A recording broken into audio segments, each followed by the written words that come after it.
আমি এখন আছি কামাখ্যা মন্দির, গুয়াহাটিতে।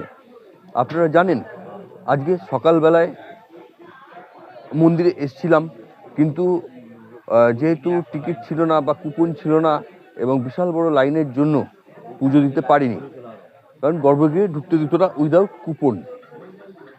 সেসব বিস্তারিত আমার ভিডিওয়ে আছে, ভিডিও দেখবেন, জানতে পারবেন। তাই জন্য আগামীকাল পুজো দেব বলে আজকেই আবার রাত্রি 10:30টায় চলে এসেছি মন্দির প্রাঙ্গণে। মন্দির এখান থেকে 100 মিটার। আর মন্দিরে দু রকমের লাইন হয় পুজো দেওয়ার জন্য।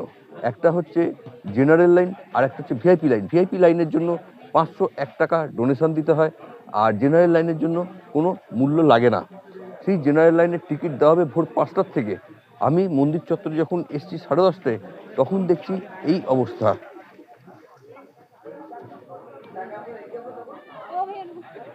এই হচ্ছে জেনারেল লাইনের, জেনারেল টিকিটের লাইন।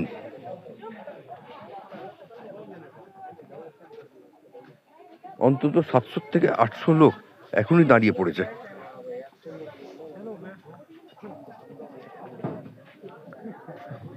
এখন বাজে রাত 11টা।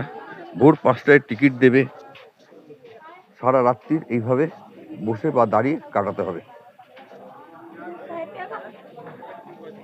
জয় মা কামাখ্যা, তোমার পুজো যেন ঠিকঠাক সবাই দিতে পারে এবং আমিও যেন ঠিকঠাক দিতে পারি। আপনারা যখন আসবেন এটা মাথায় রাখবেন, অনেক আগের থেকে এসে মন্দিরে লাইন দেবেন যদি গর্ভগৃহে প্রবেশ করতে চান।